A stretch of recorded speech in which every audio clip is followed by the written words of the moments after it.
Alright, hello, my name is Angelo and I am the Shakespeare Whisperer, and this is Dr. Peter Groves. And we are doing our series on Measure for Measure, and we are in Act 2, Scene 4 in this video, picking up right where we left off in the last video, which is around line 30, when Isabella enters.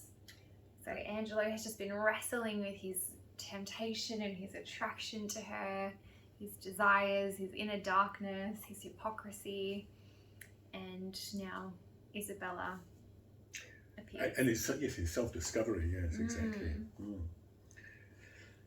How now, fair maid, he says. So, well. I am come to know your pleasure. And, of course,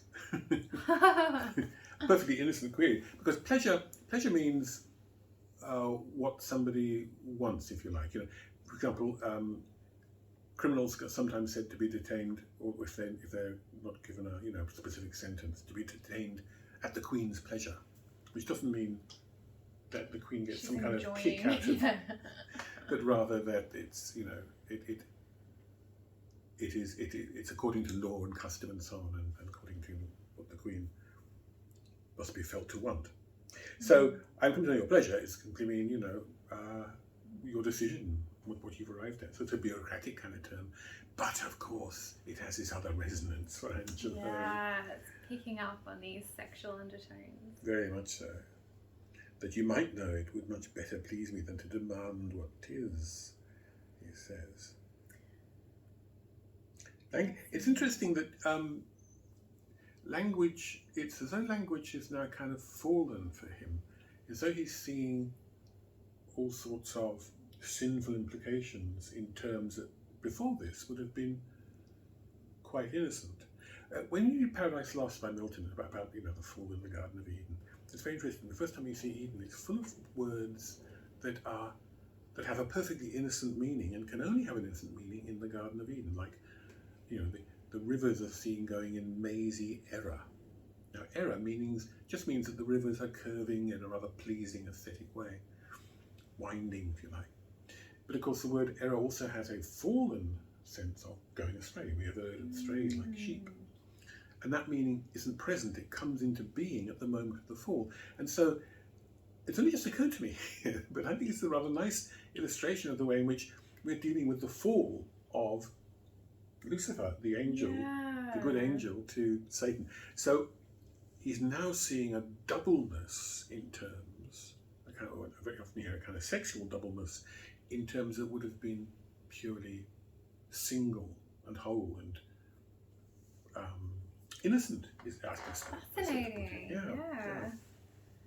So now he's making these kind of almost schoolboyish lewd jokes at Isabella's expense, even though she doesn't know. That you might know it would much better please me than to demand what it is. Yes. What does he just mean, that you might know what I want?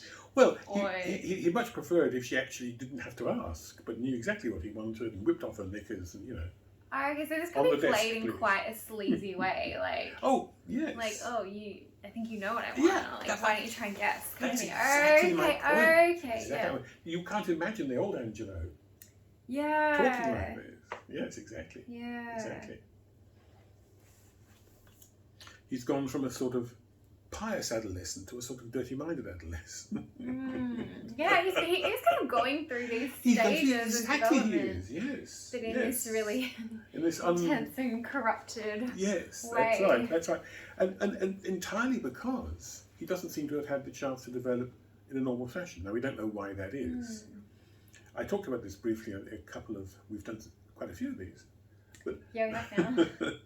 about those women in Shakespeare, like Desdemona and like Isabella, who don't again seem to have been fully socialized and therefore are not fully aware of this normal to and fro of sexual interest and responsiveness and so on, and flirtation between people, and so they have a kind of sexual power which they're totally unaware of and not consciously guiding or governing, although again it's more complicated delightfully with Shakespeare because Isabella is maybe as we saw in Act 2, Scene 2, unconsciously kind of aware of the power she has and how it might, do her rather good.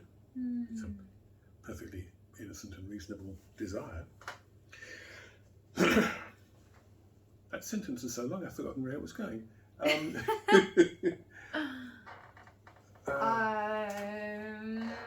So if Angelo had been more integrated. Oh yes, yes. If he'd had a normal upbringing, and sort of, discovered sex behind the bicycle sheds, that kind of thing, he would have been a more integrated, sensible, rational adult. But he seems to have been brought up in this very, again, cloistered way, this kind of, I don't know, bookish or something, enclosed, without proper experience. And again, we have to think of him, I think, as sort of adolescent, a bit like the way Hamlet, at the beginning of Hamlet, is basically an adolescent. He's a kind of a big emo, isn't he? And Act 1, Scene 2. He grows up to some extent in the play. So yeah, it's like Angelo illustrates that psychological principle that if you kind of repress everything or shield yourself away from reality, it's going to come out and hit you hard. Yes. It's going to burst forth in some unhealthy way that you don't want it to, and that's what we're... Yeah. And this is a mechanism that isn't made explicit in any way, really, until Freud.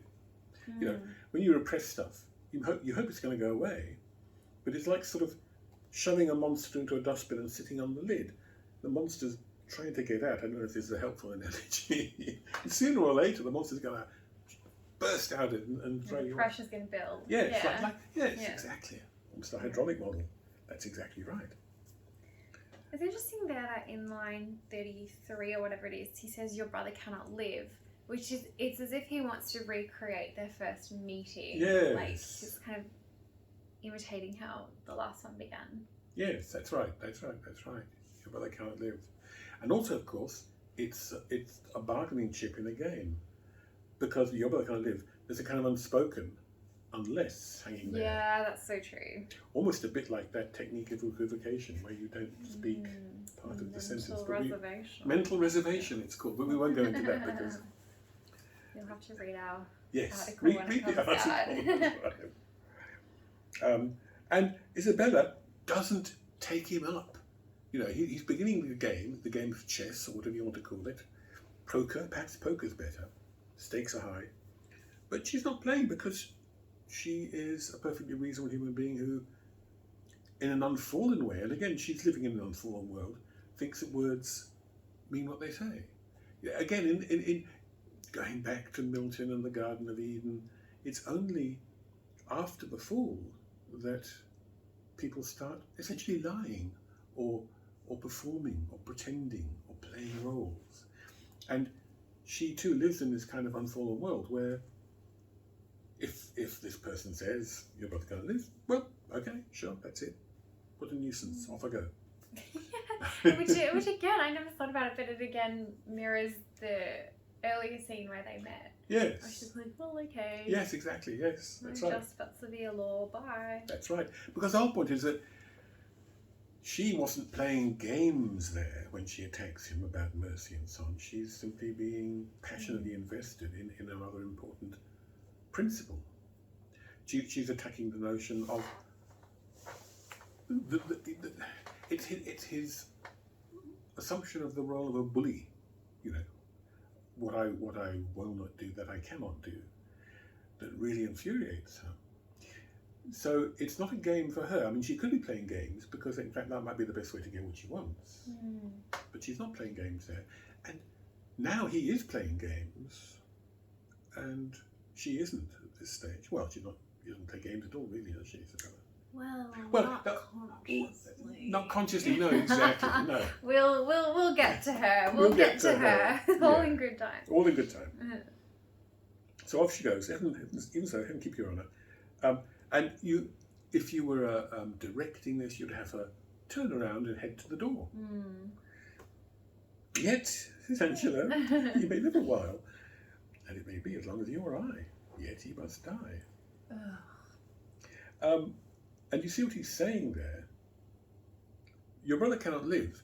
It's ambiguous. It's an equivocation.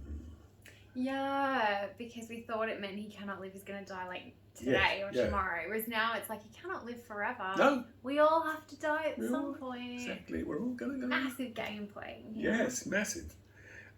So he may live a while, and it may be as long as you or I. Yet he must die. And this is pretty sadistic because, like, he's like, this is her brother and his life is in the balance. Yes. And he's just having fun with word games. That's right. That's right. And again, she doesn't play because I think it's not because she, she's holding off from it or anything like that. She doesn't really understand what he's doing. So she says, under your sentence, she's baffled, she's confused. She's seeking clarity here. Yeah, getting seeking clarity. Under your sentence? Yeah. Yay. When I beseech you, that in his reprieve, longer or shorter, he may be so fitted that his soul sicken not. Which, of course, is a very sensible idea. Like, okay, when under your sentence? Like, in a year? Does he have time to get his soul in order? Or, like, now? Like, yeah. Well, of course, let us not forget Proverbs, hope deferred maketh the heart sick. So, I need to explain that a little bit. What? What do you mean? Oh, well, what I mean is that a sort of waiting on death row, as some American prisoners do for 20 years or something, could drive you to despair. Yes. Okay, yes. That's really, I think, the problem. So it's a spiritual problem. If you know you're going to be executed tomorrow, then you can compose yourself and you can have a good end, as they would call it. You can die well. But you can't really die well if your end is kind of indefinitely postponed, yet it will come. Will it be next week, the week after next? Yeah, that's torture. Yeah, exactly. It is. And the whole thing is cruel and unusual punishment. It shouldn't really exist, but that's another story. So she again is being perfectly serious and sensible and not playing his game. So Angelo doesn't answer that exactly. Well, he doesn't answer it at all, because that wouldn't do. Because of course, if he answers it, the game is over, and he wants to prolong the game, because it's actually, for him, it's a game. It's not just a game playing in which he can sort of bully her or so on, in the way that the Duke played games with Juliet. Yeah. This is actually a real game with stakes, which is her virginity versus her brother's life. And yes, as we shall see. Learn. Yes, we don't want to give spoilers away, but in a sense, you probably should have read the play before you started on this analysis, because. If you haven't, that's okay. I feel like if you're following along, you're okay. But there will be spoilers. But there's a sense, just not to wander off the topic too far, in which, with a complex piece of literature, complex work of literature like a Shakespeare play, in a sense, your first reading is always a preparation for your first reading. If you like, first time you read it, you're preparing to read the play, because then you read it in the light of your knowledge about, for example, going back to Macbeth. If you didn't know the story of Macbeth, then an awful lot of what happens would escape you, the ironies, for example. And it's a play that is drenched in irony. But without knowing what the plot of Macbeth is, you don't get the ironies, and so you miss half the play. So it's utterly unlike, say, an Agatha Christie. It's probably an ancient reference, isn't it? But once you discover that it was the butler who did it, with the silver dagger in the library, you read the book anymore. You can chuck it away, give it to a jumble cell. But the reverse is true of literature. Every time you come back to a complex text like this, every time I come back to Hamlet or Macbeth, I see something new in it. I mean, we're finding new things as we sit here, and we have, believe me, chatted about Measure for Measure in the past. So, gameplay. So he goes off in a new tack. These filthy vices, and he's picking up on something she said earlier, that she detests, lechery. Yeah. So he's you said before. Just trying to get that topic into yes, the room exactly. now. Just... Exactly. It was good to pardon him that has from nature stolen the man already made, as to remit their saucy sweetness. Their saucy sweetness. Wonderful. They do coin heaven's image in stamps that I forbid. In other words, what he's saying is, it's morally equivalent to murder someone as it is to fornicate and produce a human being outside wedlock, outside marriage. And notice the way he smuggles sex in, but he does in a way. Oh yeah. Saucy sweetness. It's sweetness. Yeah, you're right. Yeah. It's not that foulness. Exactly. And it's saucy. Saucy, it's hard to know, I have to admit. I mean, sometimes one does know. Hard to know here. Like, for example, the word naughty is a much stronger word for Shakespeare. It means vicious or wicked. But saucy for us has this rather sort of innocent naughtiness connotation, doesn't it? And I don't know if it had that for Shakespeare. Possibly, probably not. But the word, what I'm trying to say in my inarticulate way is that the phrase saucy sweetness doesn't succeed in condemning the act. It actually dresses it up. It makes it rather attractive.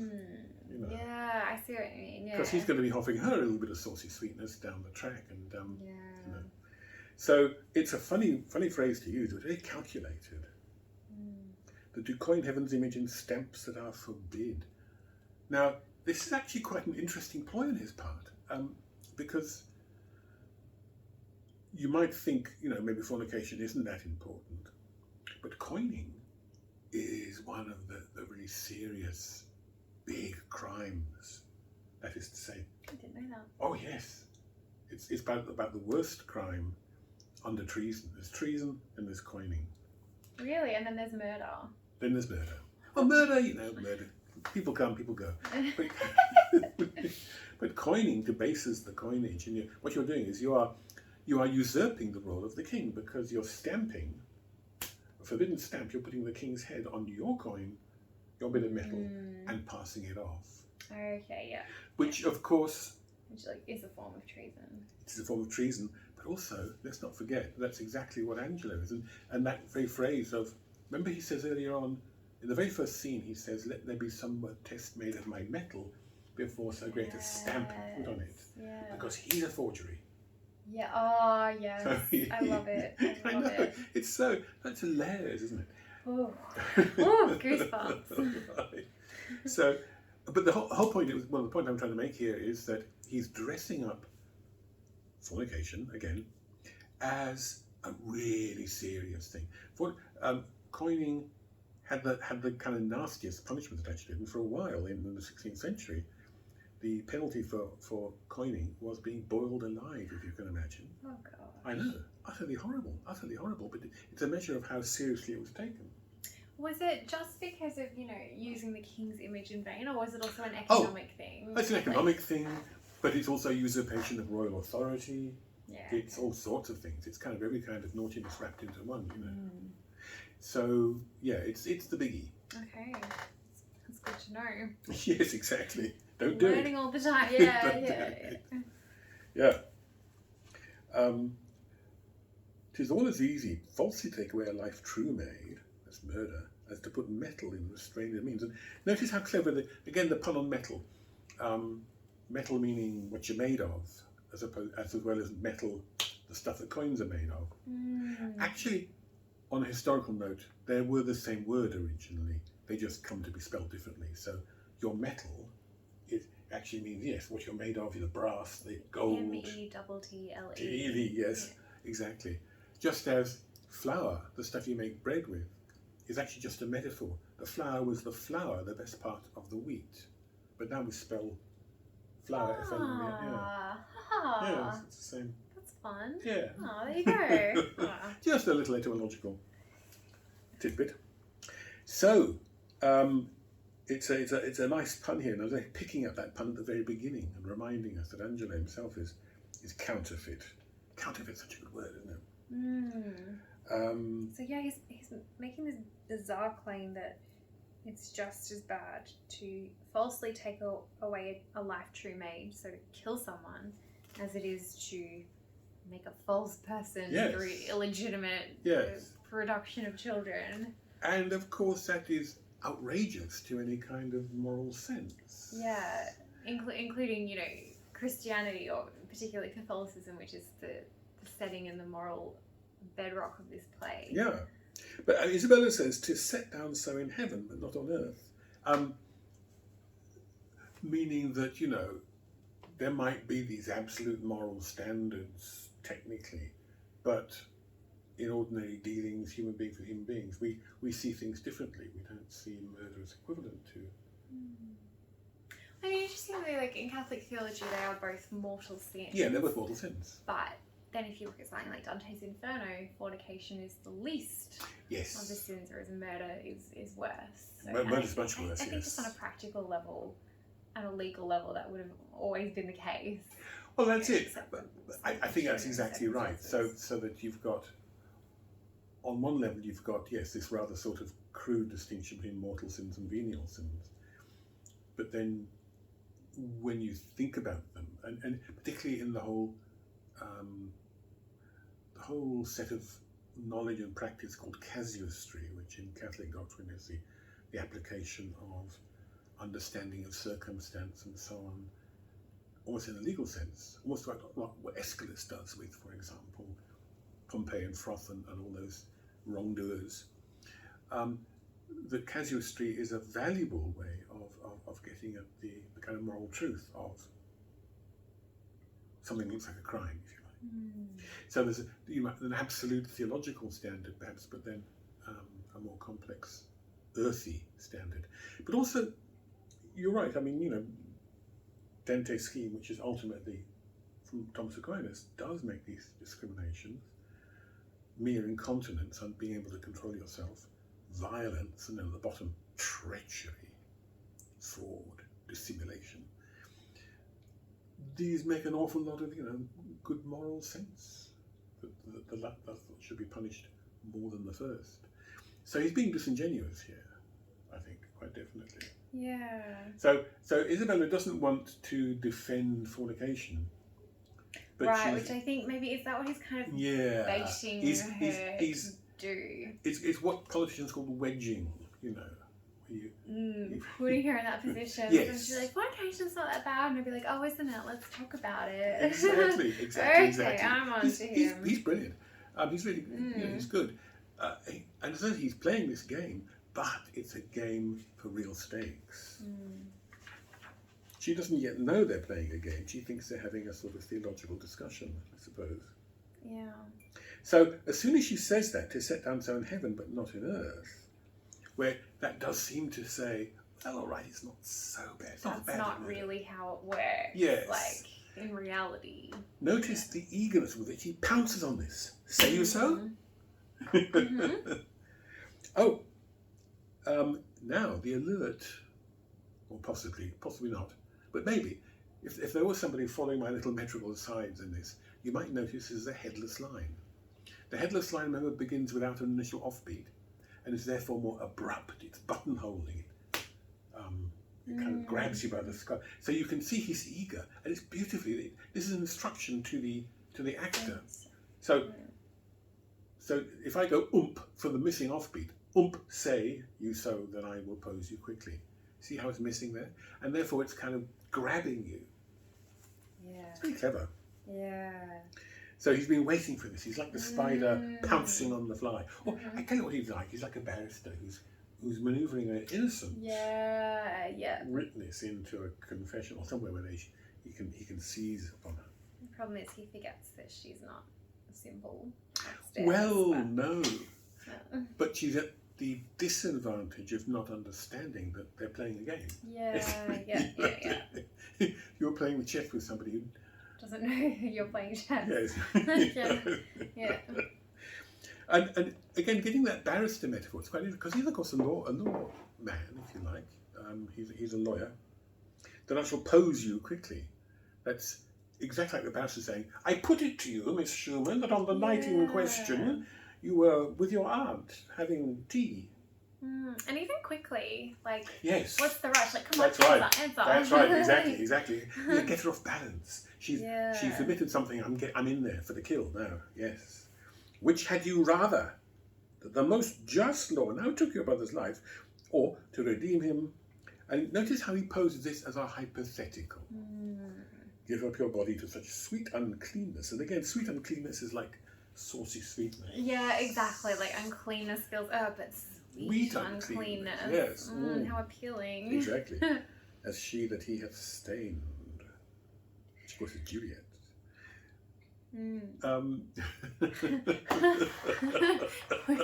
We're laughing because we know there's so much to say about this. So it's like, well, hypothetically, now you're my student. Hypothetically, if your tutor gave you a high distinction, would you consider, a quick hand job? Oh my gosh. Let's hope that never happens. Yeah. I hope it never happens too. Yeah, I sincerely hope that never happens, but it kind of could have. But you can see, and you can see how it's a hypothetical. Yes, and then she says, "What? What are you saying, Professor Snodgrass?" And Professor Snodgrass says, "I didn't say it all. I'm being merely hypothetical. I'm pursuing this interesting train of thought as to, how we value these different goods." Yeah. Oh gosh. Never in our university. So, in other words, he is covering his rear, as people say nowadays. He doesn't plausible deniability. Plausible deniability, yes. He's like, I wasn't proposing it. I was just no. Good Lord, saying hypothetically. Yes. What were you thinking? Exactly. Yes. You with your filthy mind. What were you? Interestingly, her answer is very interesting. So you feel like the question's pretty clear, and yet she says, "Sir, believe this. I had rather give my body than my soul." Which is, she now has come to play, and she's changed the terms of the question. So he's saying, like, in order to save your brother's life, would you, like, sleep with someone, like, give up your body in the same way that his wife, she that has been stained, has given up her body? And she chooses to hear that question as though he's saying, would you give up your life in the place of your brother? Do you think that's fair, or do you think there's some ambiguity? Well, I think there's some, but give up my body can mean both, can't it? It can mean, commit bodily sin. And here she's making a distinction, perhaps, and it comes up in a second. Angelo raises the idea that you could somehow commit bodily sin that didn't involve your soul, which is problematic. Yeah. So therefore the only... So in other words, yes, you're quite right. So in other words, she's talking about martyrdom. So, the martyrdom, the traditional female martyrdom in the late classical period. Emperor so-and-so wants to marry you. He's a pagan, you're Christian, you don't want to marry him, so you get martyred in some horrible way. And you've given up your body, but saved your soul. You haven't renounced the faith, and you've been, like, burned alive or something for it. That's right, exactly.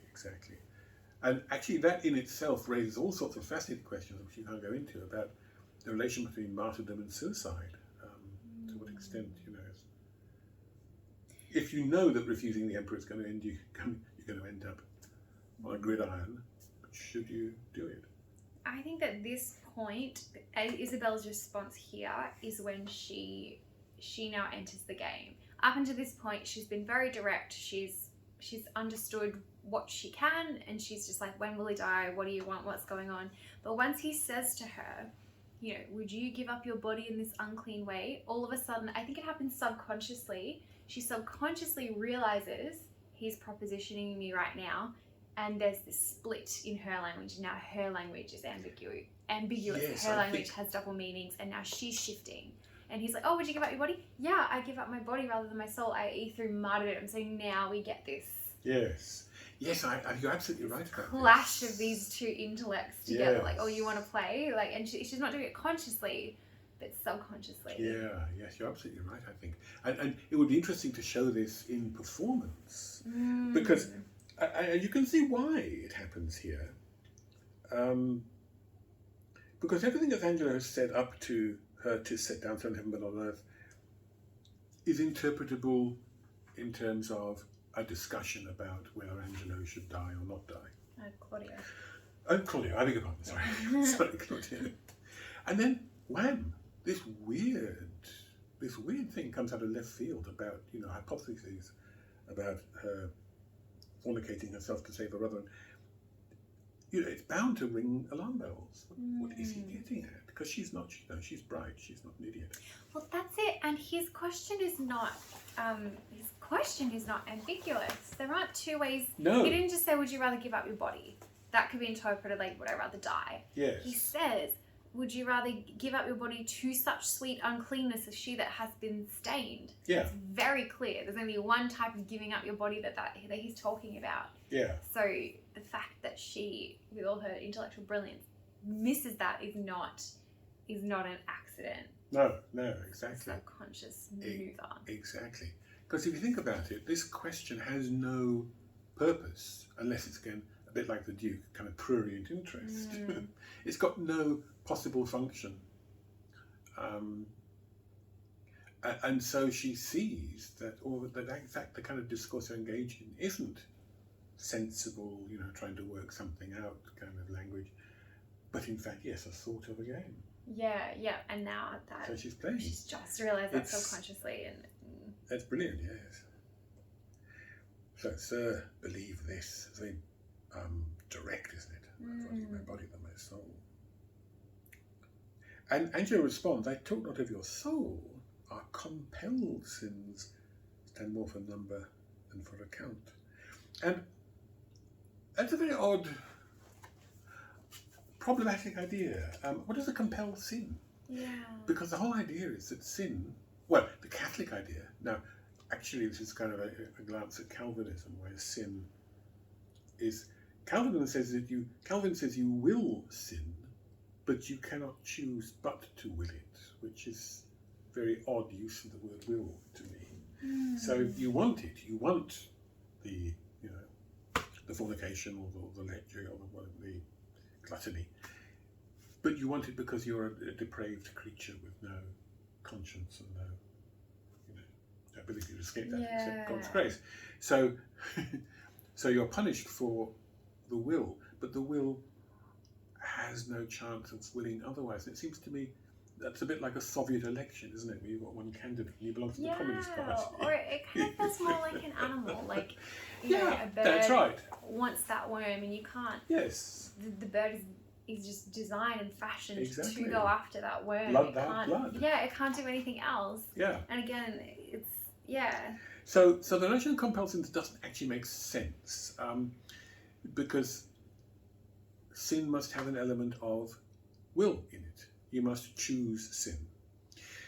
Yeah, so if somebody rapes you, you have not committed the sin of fornication or adultery or whatever. That's right. It's not a sin. A sin means that you must know that it's wrong, and you must do it freely and willingly. Exactly. Choose to do If it. somebody ties you to a chair and stuffs cream buns in your mouth, it's not the sin of gluttony. Yeah, exactly. So the idea of a compelled sin is nonsense. It's nonsense. Yeah, It's nonsense in victim. Catholicism.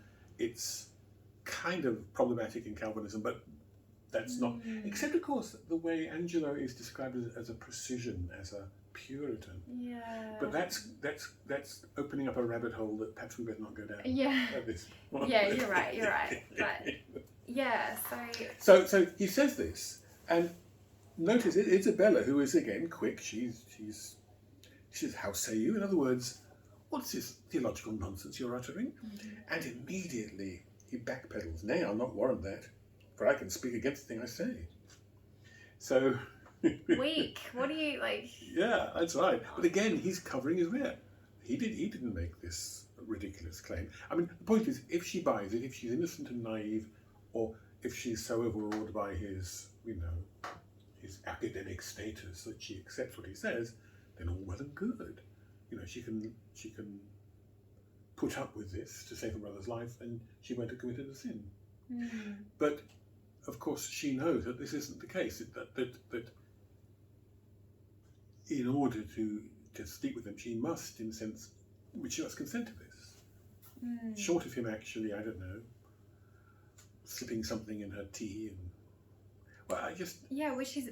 Yeah. And again, if he were going to do that, he doesn't need to persuade her. Right. Yeah, exactly. And he doesn't want that, of course. He doesn't want to make love to a kind of quasi-corpse. He wants... He wants some... to be willing. Yeah, because of this weird sort of quasi-pseudo love he has for her. Yeah. So it's beautifully twisted. It is, yeah. And even this, it's almost kind of like something that Hamlet would say. I can speak against the thing I say. Like, I can make truths and then unmake them. That's right, yes. God, in a godlike way. Yeah, yes. It's just kind of a sort of arrogant display of power. I don't need to be held accountable for what I say. Yes, that's right. I can have control over language. That's right. And he's claiming the freedom of a prosecutor or something like that to to say things that they don't necessarily believe in order to elicit a certain kind of response. Okay, yeah, I always forget about that more literal meaning. Well, there's both in there, isn't So it? is it kind of his saying like, I was testing you. I can invite you to do ridiculous things just to check if you really would. I didn't mean it. Exactly. But since he isn't authority to do it. prosecuting her, then it's also what you said earlier. It's also just a power thing. Yeah. Is this a good point? To pause? Yeah, I think so. There's still so much in there this is. scene. We're just getting going, but hopefully we've given you enough to pique your interest. Yes.